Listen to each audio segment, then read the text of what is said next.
जैन दोस्तों, मैं आ चुका हूँ करोज चौराहे पे और आप देख सकते हैं यहाँ पे जो है आलमी तबलीगी इज्तिमा लगा हुआ है ट्रैफिक कंट्रोल जमात में। और यहाँ हमारे भाईजान लगे हुए हैं। अस्सलाम वालेकुम भाईजान। तो ये हमारे सभी भाई लगे हुए हैं सेवा में। और हमारा जो भोपाल है 73 सालों से जो है इज्तिमा में सेवा से लगा हुआ है, अल्लाह की इबादत में लगा हुआ है। तो हमारे भाईजान कुछ बताएंगे। जी भाईजान, कहाँ से शुरू हुआ ये? सब इस इज्तिमा को 74वां भोपाल का आलमी तबलीग इज्तिमा है जी। इसमें पूरी दुनिया से लोग आते हैं शिरकत के लिए जी। और इसमें अल्लाह के रास्ते में निकाला जाता है। ये 4 दिन का इज्तिमा है, 8, 9, 10, 11 जी। 11 तारीख को दुआ होगी पीर के दिन जी। तो अल्हम्दुलिल्लाह इस इज्तिमा के अंदर जो मुसलमान कौम के नौजवान 20,000 लोग ट्रैफिक व्यवस्था में लगते हैं।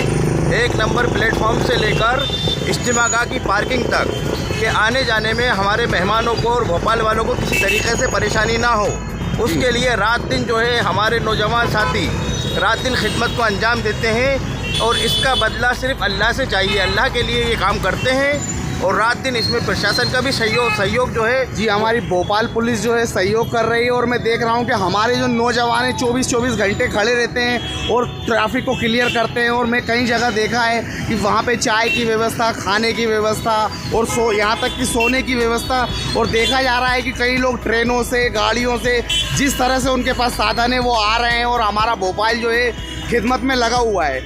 उसके लिए जो है हमारा प्रशासन भी बहुत साथ देता है। जी, भोपाल पुलिस जो है बहुत साथ देती है। ये अपन जो खड़े हैं करोज चौराहे पर खड़े हैं जी। इसका थाना निशातपुरा लगता है।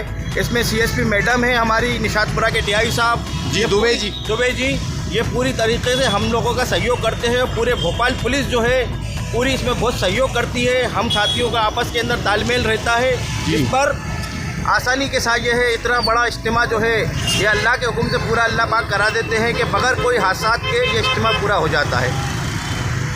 जी भाईजान, अस्सलाम वालेकुम। कुछ बताइए। जो हमारे हजरत ने बताया, आपको इतने टाइम पूरी बात बताई गई है जी। ये हमारे सदर साहब हैं, हमारे सदर साहब हैं जी हाँ। आज हम सबको लेके साथ चलने वाले और सब पूरे बहुत मेहनत से दिन 24 घंटे लगे हुए रहते हैं। अल्लाह ताला इनको अच्छा रखे और सारे कायम को बहुत अल्लाह परवरदिगार दुआओं से दरख्वास्त करना है। और आप देख सकते हैं कि हमारे भोपाल में जो अमन और चैन और जो शांति है, सभी धर्मों के लोग सहयोग करते हैं एक दूसरे के धार्मिक कार्यों में। बेशक। तो ये प्यार मोहब्बत हमेशा बना रहे। मैं अल्लाह से दुआ से भगवान से यही दुआ करूँगा और यही प्रार्थना करूँगा कि हम लोगों के बीच में जो भाईचारा है और जो नफ़रत है थोड़ी बहुत देखी जाती है, लेकिन हमारे भोपाल में तो ऐसा ना हुआ है ना होगा, क्योंकि हम लोग एक प्रेम के धागे से बंधे हुए हैं एक दूसरे से। सही बात। और मैं आपको बताना चाहूँगा कि मैं जब बरखेड़ी में रहता था तो उसके पीछे मस्जिद थी और सामने पुलिस थाना था और मैं किराए के मकान में रहता था। तो मुझे कभी भी ऐसा लगा नहीं कि मैं अपने घर से अलग रहा हूँ। मेरी पैदाइश उज्जैन की हुई है और मैं जात से राजपूत हूँ, लेकिन कभी मुझे ऐसा भेदभाव का फील नहीं हुआ। और मेरे 90% जो दोस्त हैं वो मियाँ भाई हैं। तो और मुझे हमेशा हम लोगों के बीच में धर्मों को नहीं लेके बात नहीं होती है, भाईचारा और इस तरह की बातें होती हैं। तो ये आप देख सकते हैं हमारे भाईजान सभी लोग लगे हुए हैं, हमारे हजरत साहब भी लगे हुए हैं और ये हमारे भाईजान लगे हुए हैं सभी लोग। और हजरत साहब कुछ फरमाना चाहेंगे?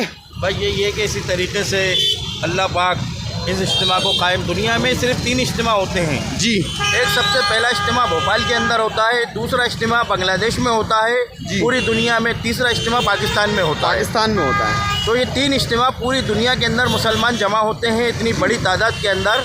और भोपाल शहर अल्लाह पाक ने पूरा इज्तिमा जो है पहला इज्तिमा भोपाल में शुरू हुआ है, उसके बाद ये बांग्लादेश और पाकिस्तान में बाद में इज्तिमा होते हैं। तो हमारे भोपाल के अंदर अमन चैन सुकून, सब धर्मों के लोग आपस के अंदर मिलजुल कर जी, हम भी जो है आपस के अंदर प्यार मोहब्बत के साथ ये इज्तिमा कायम हो जाता है, ख़त्म हो जाता है, कहीं किसी को कोई तकलीफ़ नहीं होती है। तो दोस्तों, अपने देश के लिए कुछ नया और अलग करते रहिए। खुदा हाफिज़ हजरत साहब, खुदा हाफिज़ भाईजान, और दुआ में याद रखिएगा। और हमारे भोपाल के लिए, अमन चैन के लिए हमेशा अल्लाह से दुआ करिएगा कि हमारे शहर में अमन और चैन और भाईचारा रहे और हम लोगों के बीच में जो छोटी मोटी नफ़रतों की दीवारें हैं वो ना पनप पाएँ और हम लोग एकदम भाइयों की तरह रहें। इंशाअल्लाह मेरी ये दुआ अल्लाह से मैं दरख्वास्त करूँगा ये कबूल हो। और अपने देश के लिए कुछ नया, अलग और स्पेशल करते रहिए। जय हो।